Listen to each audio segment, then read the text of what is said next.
जी तुम कौन सा यूनिट स्टार्ट किया हुआ था? Unit number 3। इसमें वर्क और पावर पढ़ लिया। नेक्स्ट है एनर्जी। एनर्जी होती है it is ability of a body to do work. किसी बॉडी की काम करने की एबिलिटी, काम करने की सलाहियत को एनर्जी कहते हैं। कोई बॉडी अगर काम कर सकती है 100 जॉल का, किसी बॉडी में काम करने की एबिलिटी 100 जॉल है, तो उसका मतलब क्या हुआ? उसकी एनर्जी 100 जॉल है। कोई बॉडी जितना काम कर सकती है उतनी उस बॉडी में एनर्जी होती है। किसी बॉडी में काम करने की एबिलिटी 200 जॉल है, तो गोया उसकी एनर्जी 200 जॉल है। इसलिए वर्क और एनर्जी दोनों के यूनिट भी क्या होते हैं? सेम होते हैं। जो यूनिट वर्क का होगा वही यूनिट एनर्जी का है। इसके डिफरेंट फॉर्म है। बहुत सी किस्में है। काइनेटिक एनर्जी है,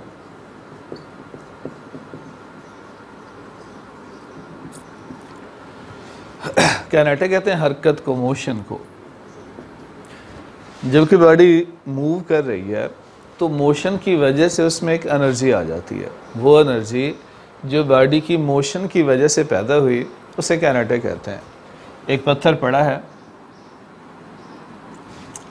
हमें कोई नुकसान नहीं दे रहा, लेकिन यही अगर मूव करना शुरू कर दे और आकर आपसे टकराएगा तो इसमें क्या आ जाती है? एनर्जी आ जाती है। ठीक है, तो मोशन की वजह से जो बॉडी में एनर्जी आती है वो काइनेटिक है।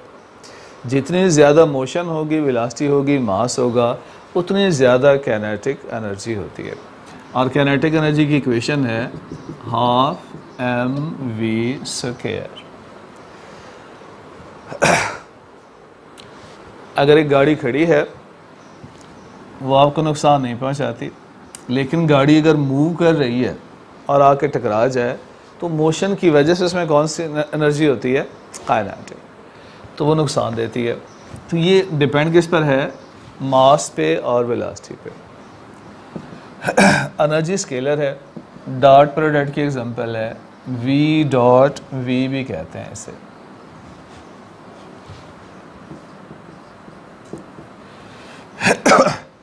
v डॉट v क्या बन गया? v²। और जब कोई चीज़ स्क्वायर में कन्वर्ट हो गई, जब वेक्टर स्क्वायर में चला जाता है तो वो स्केलर बन जाता है, वेक्टर नहीं रहता। लिहाजा वेलोसिटी वेक्टर है, v² क्या है? स्केलर।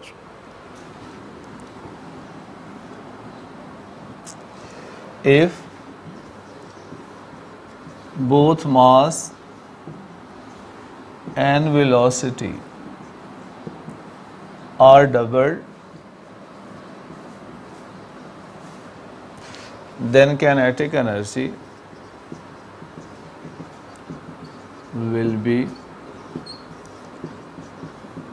2 टाइम बढ़ गई, 4 टाइम बढ़ गई, 8 टाइम बढ़ गई, 16 टाइम बढ़ गई।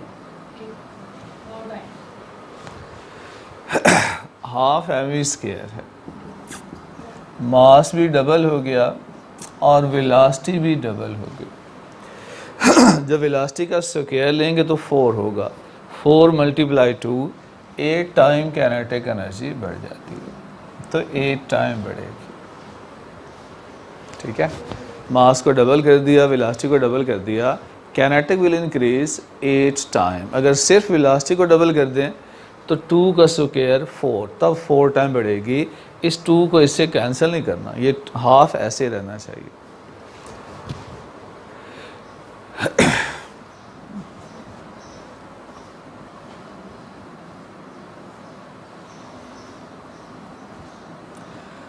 वर्क का काइनेटिक एनर्जी से क्या ताल्लुक है? ये बड़ी बड़ी है, बल्कि मूव करी, उसकी इनिशियल वेलोसिटी vi है।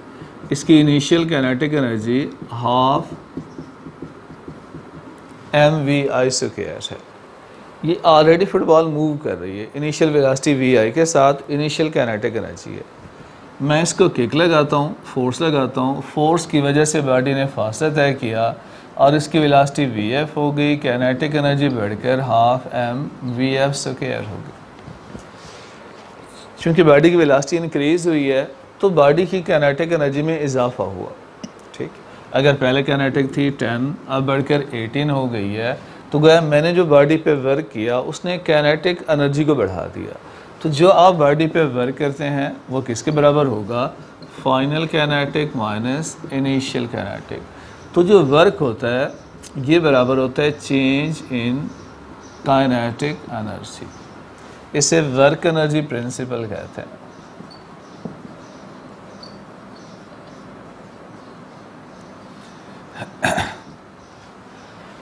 Work done on the body is equal to change in kinetic energy. जो भी आप बॉडी पे वर्क करेंगे वो वर्क कहाँ जाता है? बॉडी की काइनेटिक एनर्जी को बढ़ाने में सर्फ हो जाता है। गोया बॉडी की काइनेटिक में इजाफा हुआ 8 का, तो आपने 8 का वर्क किया इस पर। वर्क बराबर होगा चेंज इन काइनेटिक। अब चेंज जो है पॉजिटिव चेंज भी होती है, नेगेटिव भी। अगर बॉडी मूव करिए ऐसे, आप उसके अगेंस्ट फोर्स लगाएं तो जो आपने काम किया वो बॉडी की वेलोसिटी को कम करेगा, काइनेटिक एनर्जी को कम कर देगा। तो वर्क की वजह से काइनेटिक बढ़ भी सकती है, कम भी हो सकती है, चेंज आती है। डिपेंड करता है कि आपने फोर्स मोशन की डायरेक्शन में लगाई है या मोशन के अपोजिट लगाई है। तो वर्क एनर्जी में चेंज पैदा करता है। एक और फॉर्म है जिसे पोटेंशियल एनर्जी कहते हैं।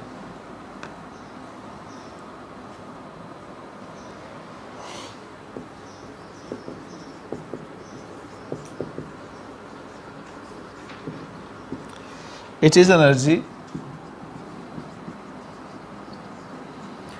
due to position of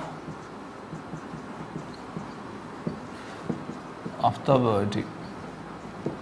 किसी बॉडी की पोजीशन में चेंज से जो बॉडी में एनर्जी स्टोर होती है, जो बॉडी में एनर्जी आ जाती है, वो पोटेंशियल है।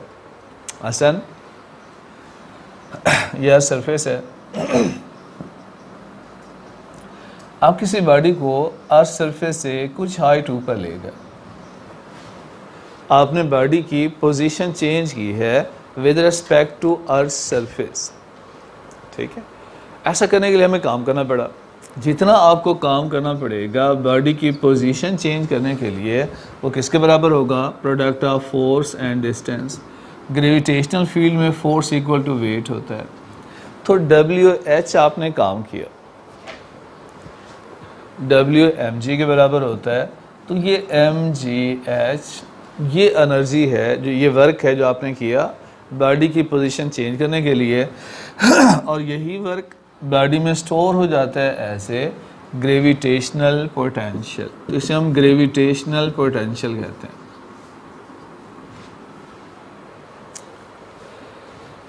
एक है इलास्टिक पोटेंशियल, ये स्प्रिंग है, उसकी नॉर्मल पोजीशन है O। आपने इसकी बॉडी की पोजीशन चेंज की with respect to elasticity of spring. आप इसको O से खींचकर A पॉइंट पे ले। ऐसा करने के लिए आपको काम करना पड़ेगा। जितना काम करना पड़ेगा वो as a potential energy spring में स्टोर हो गया, और उसकी वैल्यू होती है हाफ kx²। जो आपने वर्क किया हाफ kx² है, इसे इलास्टिक पोटेंशियल एनर्जी कहते हैं। तो ग्रेविटेशनल पोटेंशियल में विद रिस्पेक्ट टू अर्थ आपने पोजीशन चेंज की है, जबकि इलास्टिक पोटेंशियल में आपने स्प्रिंग की इलास्टिसिटी के अगेंस्ट वर्क किया है। तो स्प्रिंग के अगेंस्ट काम करें, एक्सटेंड करें या कंप्रेस कर दें, तो जो वर्क करना पड़ेगा वो एज ए एनर्जी स्टोर हो जाएगा।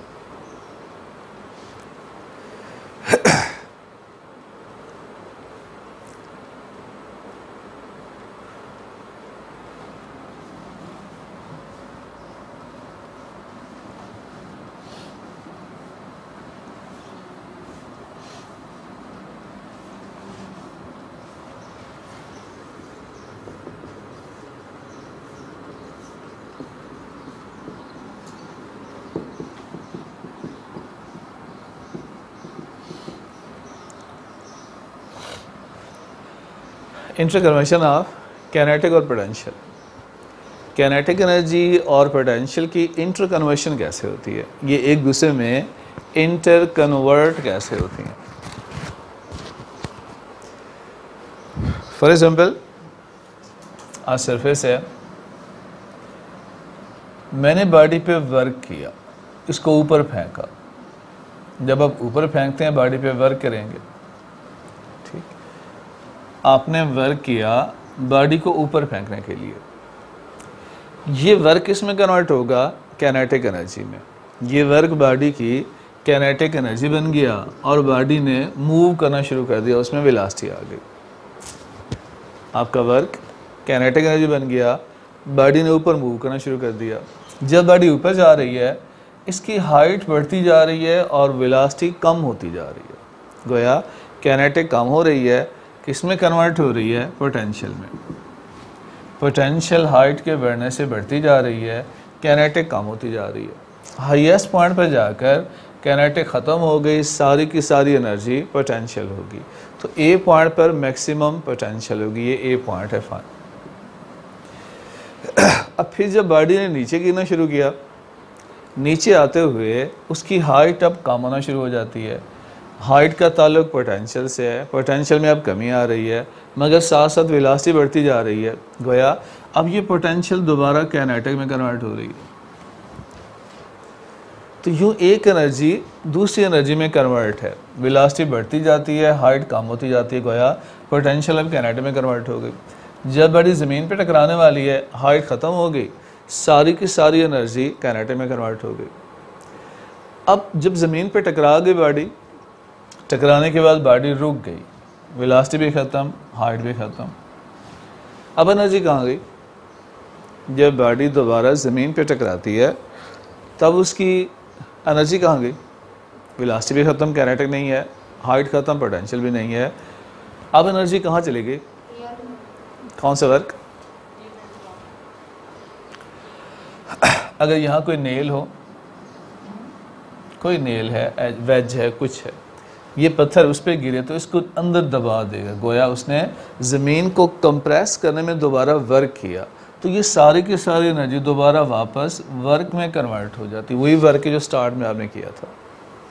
तो ज़मीन को कंप्रेस करने में ये एनर्जी दोबारा वर्क में कन्वर्ट हो जाती है। यूँ एक फॉर्म ऑफ एनर्जी दूसरी फॉर्म में कन्वर्ट होती रहती है। इसके 3 डिफरेंट पॉइंट्स हैं। पहला पॉइंट तो ये है, energy, total energy, sum of kinetic and potential.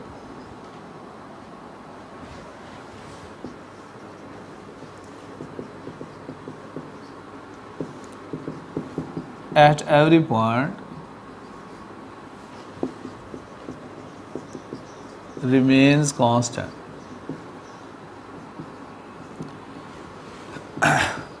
Kinetic और पोटेंशियल के सम को कहते हैं मैकेनिकल एनर्जी।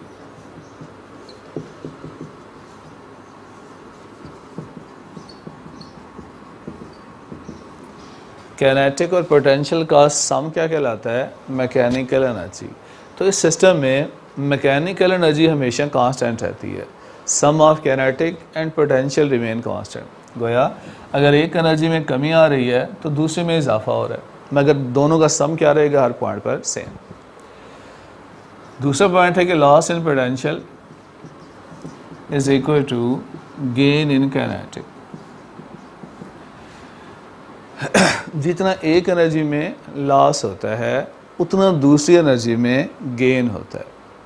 अगर यहाँ टोटल हाइट है h1, बॉडी A से B पर आ गई, यहाँ हाइट है h2, तो जब बॉडी A से B तक आती है, उसका लॉस इन पोटेंशियल होता है mgh1 माइनस mgh2। A पर पोटेंशियल mgh1, B पर पोटेंशियल mgh2। कहाँ पोटेंशियल ज़्यादा है? जहाँ हाइट ज़्यादा होती है। h1 ज़्यादा है तो यहाँ पोटेंशियल ज़्यादा है। जब बॉडी A से B पर आई तो हाइट में कमी की वजह से पोटेंशियल में कमी हो गई। यहाँ वेलोसिटी v1 है, कम है, वेलोसिटी बढ़ती जाती है, यहाँ वेलोसिटी v2 ज़्यादा है। लिहाजा वेलोसिटी के बढ़ने से काइनेटिक में इजाफा हो गया, तो loss in potential gain in kinetic half M V two square minus half M V one square. तो V2 वाली वेलोसिटी ज़्यादा है, काइनेटिक ज़्यादा है, V1 वाली वेलोसिटी कम है, काइनेटिक कम है, तो लॉस इन पोटेंशियल बराबर गेन इन काइनेटिक। ये दूसरा पॉइंट है। ये आइडियल फॉर्म है। आइडियल फॉर्म मतलब when there is no friction, when there is no air resistance. अगर रास्ते में कोई एयर रेजिस्टेंस ना हो, कोई फ्रिक्शन ना हो, तब हम ये फार्मूला अप्लाई करते हैं, loss in potential is equal to gain in kinetic. लेकिन अगर रास्ते में ड्रैग फोर्स है, फोर्स ऑफ फ्रिक्शन भी है,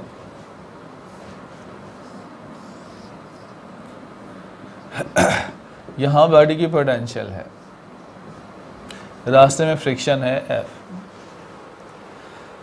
तो जब बॉडी हाइट से गिरेगी उसकी सारी की सारी पोटेंशियल अब काइनेटिक में कन्वर्ट नहीं होती, कुछ काइनेटिक में कन्वर्ट हो गई गेन इन काइनेटिक, और कुछ फ्रिक्शन के अगेंस्ट ज़ाय हो गई plus work done against friction. कुछ फ्रिक्शन के अगेंस्ट ज़ाय भी हो जाती है, इसे कहते हैं mgh is equal to half M V square plus work done against friction. Force of friction F है, h डिस्टेंस है, product of force and distance work होता है, it is work done against friction. तो अगर potential 100 joule है, ये सारी की सारी काइनेटिक में कन्वर्ट नहीं हुई, कुछ फ्रिक्शन में ज़ाय भी हो गई, 90 काइनेटिक बन गई और 10 फ्रिक्शन में ज़ाय हो गई।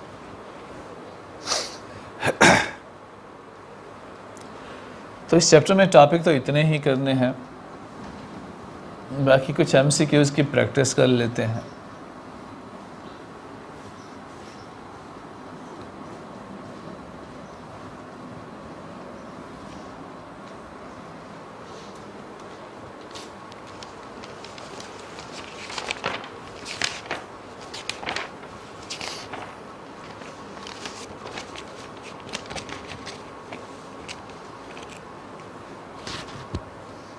A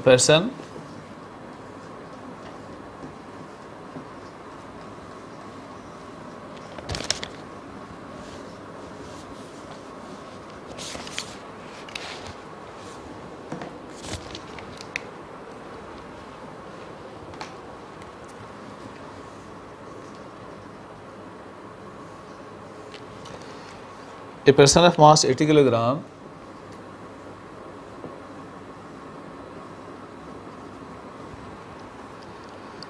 takes 20 kilogram of load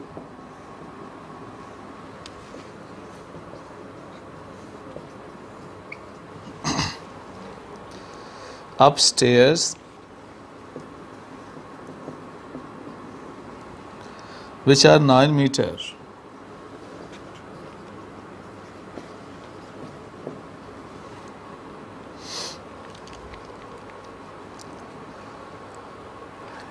If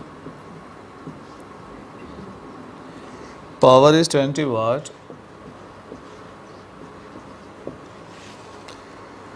then what is time taken?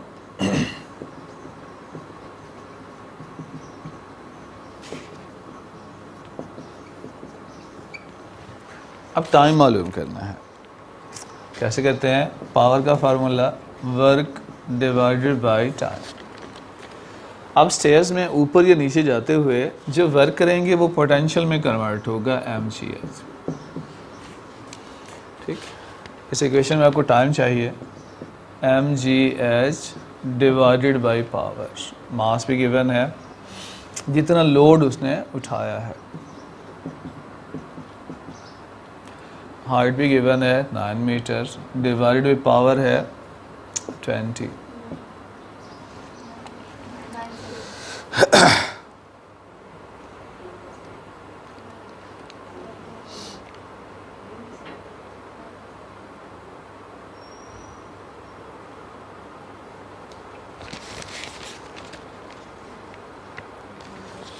सही है।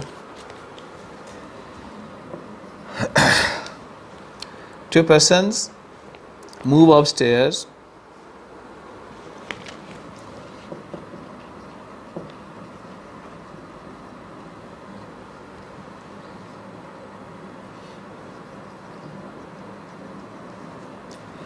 has mass ratio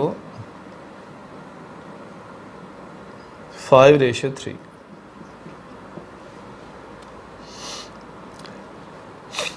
Move upstairs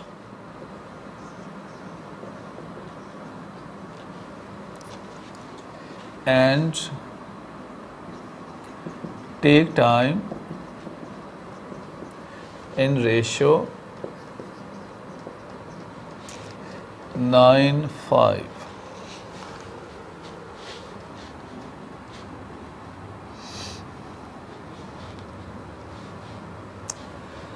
Height covered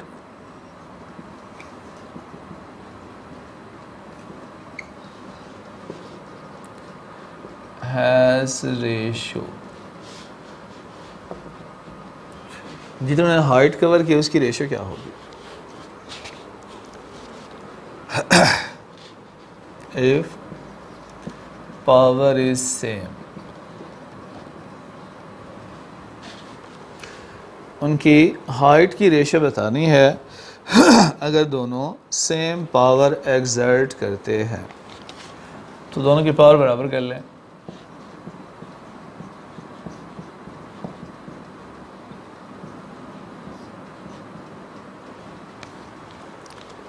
power है work divided by time, mgs divided by time.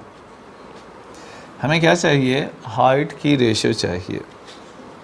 तो h1 divided by h2, g cancel हो गया। h1 divided by h2 किसकी equal हो गया? ये t1 ऊपर चला गया, t1 divided by t2 multiply m2 divided by m1।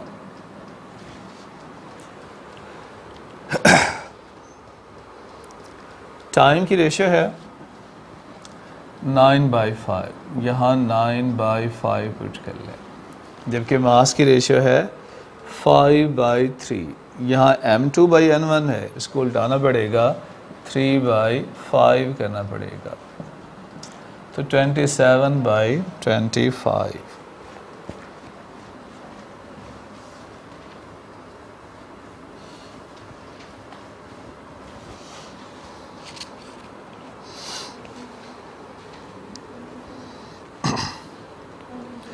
Electric motor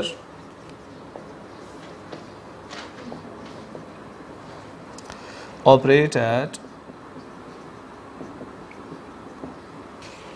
250 volt. एक इलेक्ट्रिक मोटर है 250 वोल्ट पे काम कर रही है। To produce 4I current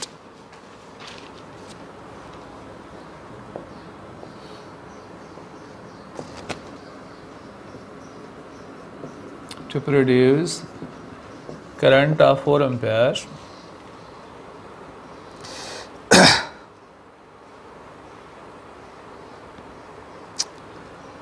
due to which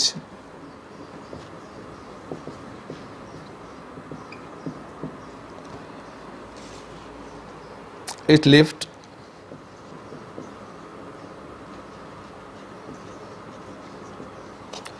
1000 Newton of weight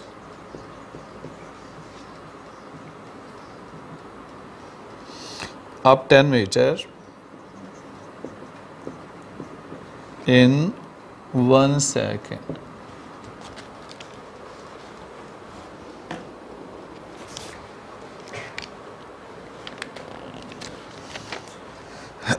अब पावर किसकी इक्वल है? Work over time, mgh divided by time. हमें क्या चाहिए?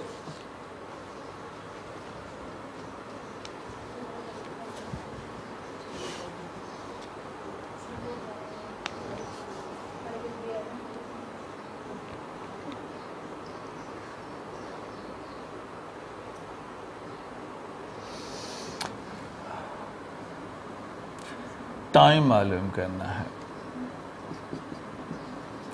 Time required is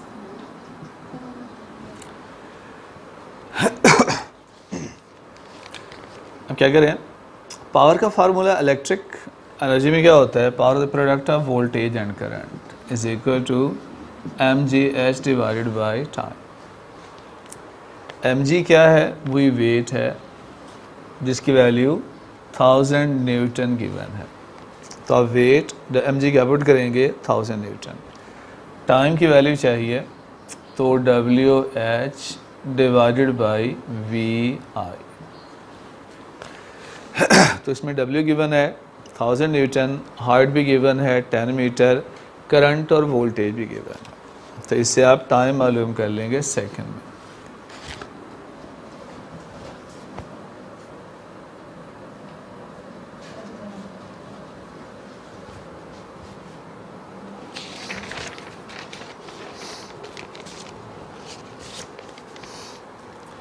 If power is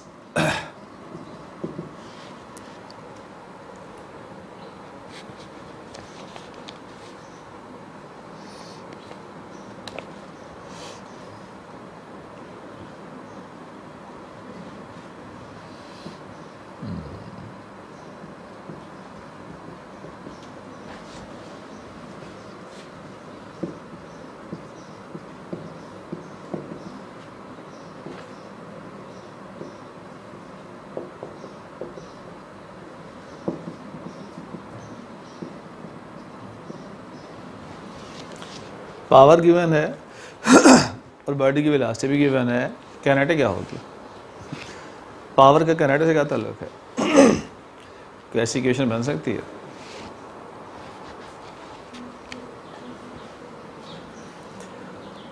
power होती है product of mass and velocity, दोनों तरफ m से मल्टीप्लाई करते हैं।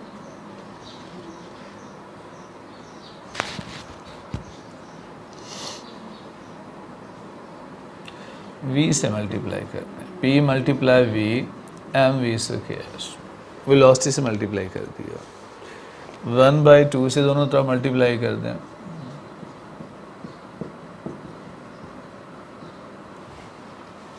तो ये क्या है? Kinetic energy. तो काइनेटिक पावर की शक्ल में होती है हाफ p मल्टीप्लाइड v।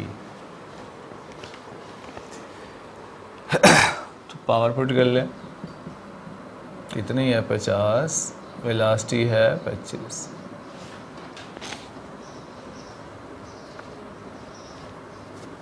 इनके दरमियान डॉट भी हो सकता है, p डॉट v कह सकते हैं।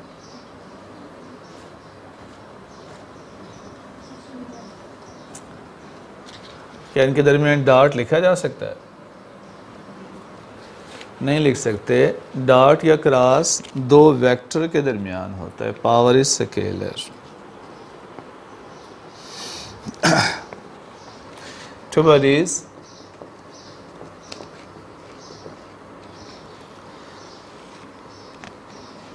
having velocity in the ratio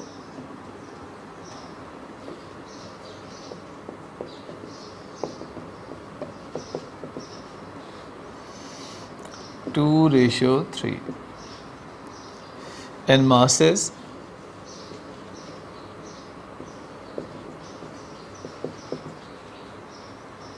3:2. Then kinetic energy of second body with respect to first body is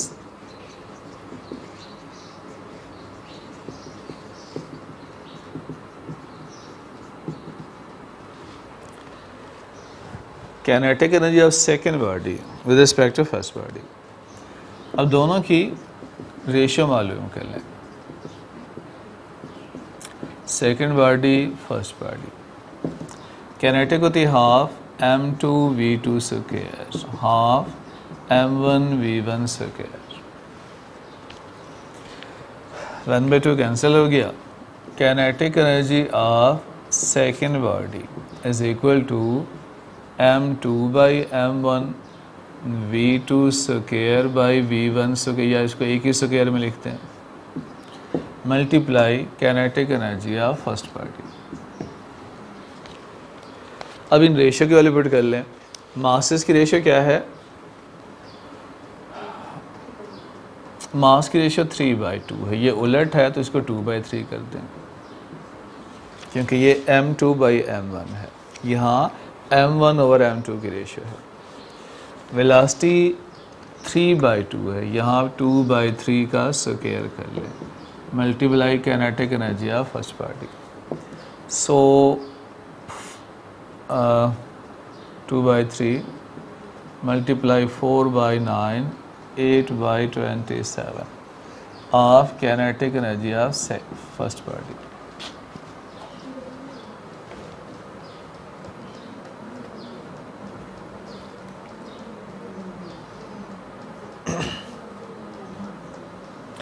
table आते हैं ना,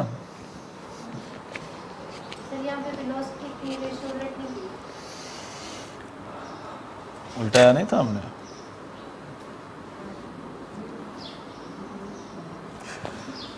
वेलोसिटी 2/3 था तो 3/2 हो गया। इसका जब स्क्वायर करेंगे तो 2/3 मल्टीप्लाई 3/2 मल्टीप्लाई 3/2 तो आंसर 3/2 ऑफ काइनेटिक एनर्जी। ठीक,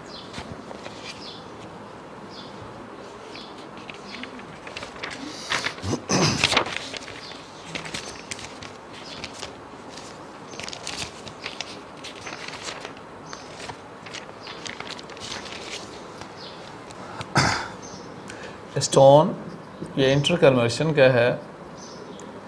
stone of mass 20 kilogram, stone of mass 20 kilogram is dropped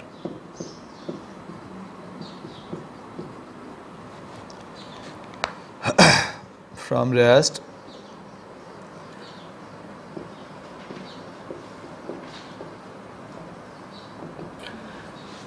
rest में है 5 मीटर हाइट से पत्थर को गिराया।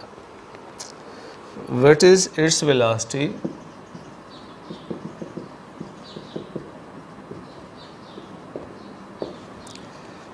Eight height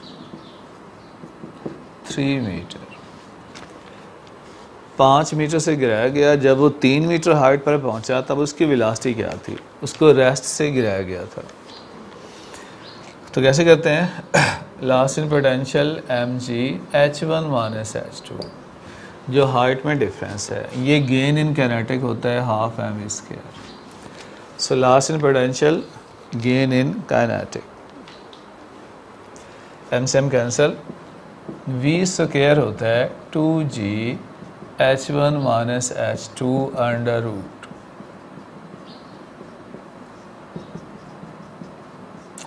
h1 minus h2 है 5 माइनस 3 2, 40 अंडर रूट होगा।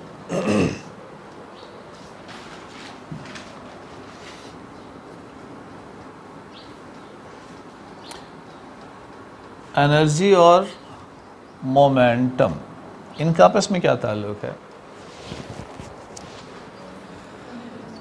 एनर्जी और मोमेंटम का, एनर्जी होती है हाफ mv स्क्वायर।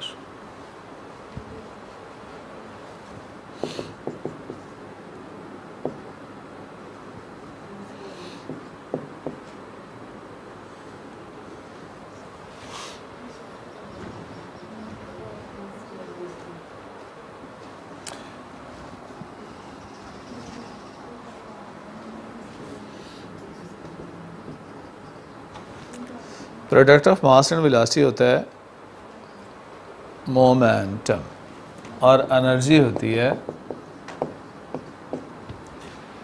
अब इस इक्वेशन दोनों तरफ m से मल्टीप्लाई करते हैं। m is equal to half m square v square. इस इक्वेशन को दोनों तरफ m से मल्टीप्लाई किया, 2 को ऊपर ले आए, 2me mv का स्क्वायर बन गया। mv मोमेंटम होता है, गोया मोमेंटम का स्क्वायर 2me होता है। अगर मोमेंटम मालूम करना हो तो 2me अंडर रूट, एनर्जी मालूम करनी हो तो p square divided by 2m। ये दो इक्वेशन बहुत इंपॉर्टेंट हैं। एनर्जी का पता हो मोमेंटम मालूम कर सकते हैं, मोमेंटम का पता हो तो एनर्जी मालूम कर सकते हैं। एक क्वेश्चन में अक्सर पूछता था कि for same energy which particle has large momentum. Particle थे electron, proton, neutron and alpha particle. अगर एनर्जी सबकी सेम है, किस पार्टिकल का मोमेंटम ज़्यादा होगा? तो मोमेंटम डायरेक्टली होगा मास के, जिसका मास बड़ा उसका मोमेंटम ज़्यादा। इनमें जो सबसे हैवी पार्टिकल है अल्फा, उसका मोमेंटम ज़्यादा होगा। फिर ये पूछा जाता है फॉर सेम मोमेंटम, अगर मोमेंटम की वैल्यू सेम है, विच पार्टिकल हैज़ लार्ज एनर्जी। अगर मोमेंटम सेम है, किस पार्टिकल की एनर्जी ज़्यादा है? तो एनर्जी इन्वर्सली है अब मास के, जिसका मास सबसे कम होगा उसकी एनर्जी ज़्यादा होती है। तो इस इक्वेशन को हम आगे ज़्यादा यूज़ करते हैं। मसलन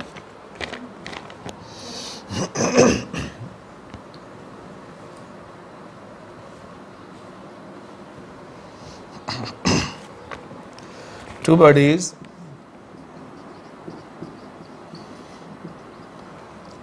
of 4 gram and 16 gram have same kinetic energy.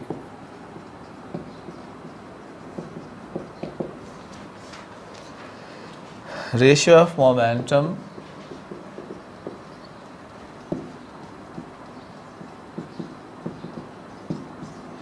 Option है 1:4, 1:2, 2:1 and 1:1. Two bodies of 4 gram and 16 gram, same kinetic energy, momentum बताना है। मोमेंटम के लिए ये इक्वेशन है, P = सेम एनर्जी है तो मास मोमेंटम डायरेक्टली हो गया √m के। जो मोमेंटम की रेशियो बनेगी P1 to P2 वो √m1 to m2 होगी। मासेस के √ के डायरेक्टली है। मास की रेशियो क्या है? 4 ग्राम और 16 ग्राम, 4/16 √ ये होगा 1/4 √ बन गया 1:2, तो 1:2 आंसर है।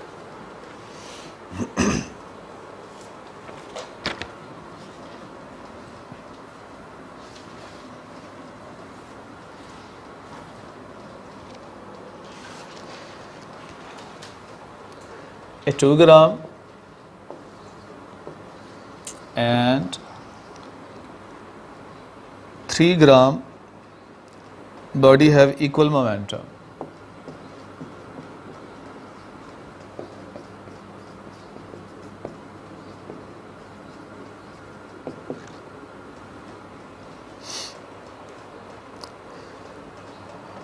If kinetic energy of 3 kilogram body is 10 joule,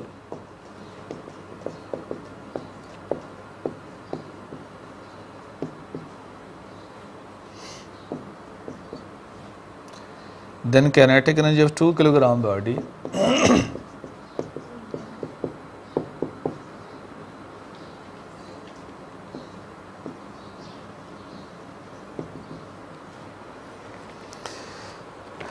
ऐसे कैसे करें?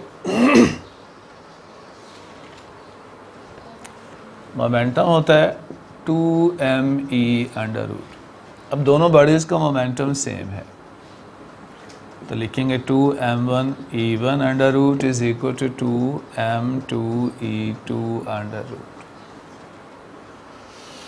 मुझे फर्स्ट बॉडी जिसका मास 2 ग्राम है उसकी एनर्जी E1 चाहिए। दोनों तरफ का स्क्वायर कर लें, 2me1 = 2m2e2। 2 से 2 कैंसिल हो गया। E1 बराबर होगा m2/m1 × E2। E2 की वैल्यू गिवन है 10 जॉल, तो इससे सॉल्व कर लें। कितना आंसर आया? 1।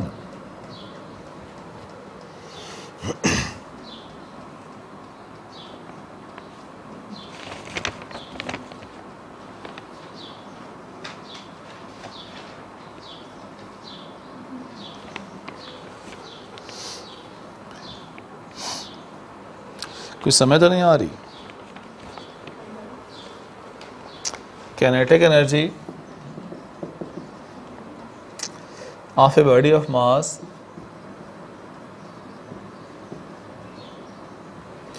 kinetic energy of body of mass 2 kilogram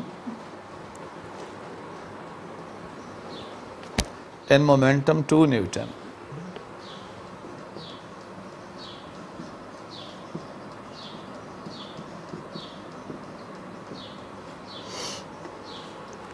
Kinetic energy of a body of mass 2 kilogram and momentum 2 Newton is. Energy की इक्वेशन क्या होती है? P square by 2m। Momentum बराबर होता है 2m अंडर रूट, जबकि एनर्जी होती है P square by 2m। Momentum given है 2 न्यूटन, 2 का स्क्वायर, मास भी गिवन है 2।